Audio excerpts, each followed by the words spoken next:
Hi everyone, in front of me I've got CUBOT Note 50 and let me share with you how to reset camera preferences on this device. So let's start with opening the camera app. Let me go to the capture mode because I'd like to show you something.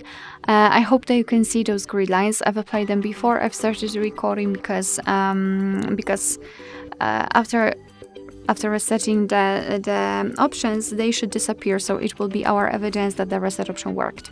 So in order to reset preferences, we have to enter the settings, which are in the right upper corner, and now scroll down to the very bottom.